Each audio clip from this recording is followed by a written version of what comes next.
اعوذ باللہ من الشیطان الرجیم بسم اللہ الرحمن الرحیم الحمد للہ رب العالمین الرحمن الرحیم مالک یوم الدین ایاک نعبد و ایاک نستعین اہدنا الصراط المستقیم صراط الذین انعمت علیہم غیر المغضوب علیہم ولا الضالین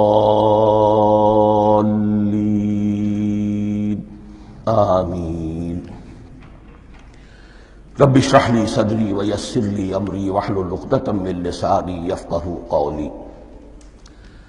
اللہم ربنا الہمنا رشدنا واعذنا من شرور انفسنا، اللہم ارنا الحق حقا وارزقنا اتباعہ وارنا الباطل باطلا وارزقنا اجتنابہ۔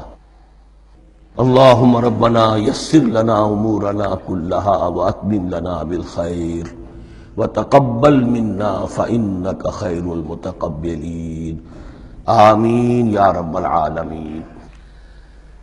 ابھی میں نے سورہ فاتحہ کی تلاوت کی اور آپ نے سماعت فرمائی۔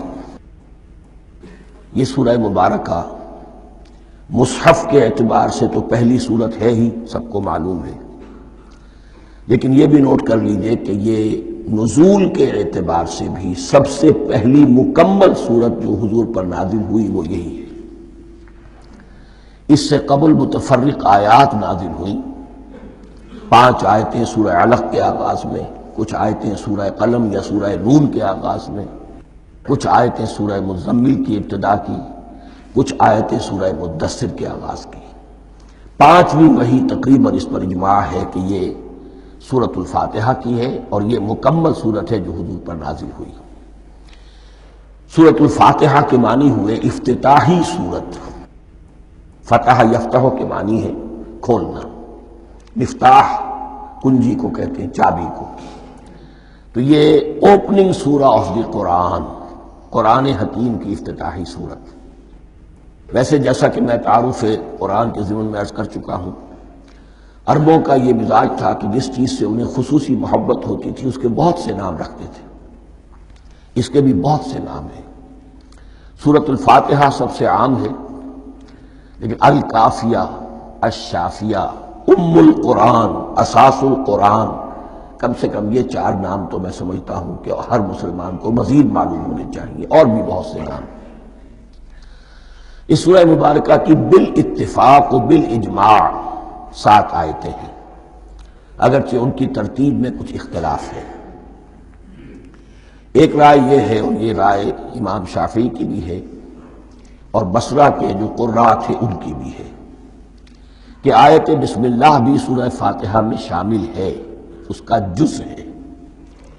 وہ اس کو شامل کر کے پھر 7 آیتیں بناتے ہیں، تو آخری جنہیں ہم 2 آیتیں سمجھتے ہیں، صراط الذین انعمت علیہم غیر المغضوب علیہم ولا الضالین، وہ ان کے نزدیک ایک آیت ہے۔ تو گویا کہ نتیجہ یہ نکلا کہ آیتوں کی تعداد 7 ہی رہتی ہے۔ امام ابو حنیفہ رحمۃ اللہ علیہ کا موقف اور کوفے کے جو قراء تھے ان کا بھی موقف یہ ہے کہ آیت بسم اللہ نہ سورہ فاتحہ کا جز ہے نہ کسی اور سورت کا جز ہے، سوائے ایک مقام پر جہاں حضرت سلیمان علیہ السلام کا خط جو ہے نقل ہوا ہے، جنہوں نے ملکہ سبا کو لکھا تھا، انہ من سلیمان و انہ بسم اللہ الرحمن الرحیم۔ تو قرآن کے متن میں صرف اسی جگہ پر یہ آیت شامل سمجھتے ہیں، باقی یہ صرف علامت کے طور پر کہ یہاں سے ایک نئی سورت شروع ہو رہی ہے درج کی گئی ہے۔ صدق اللہ العظیم۔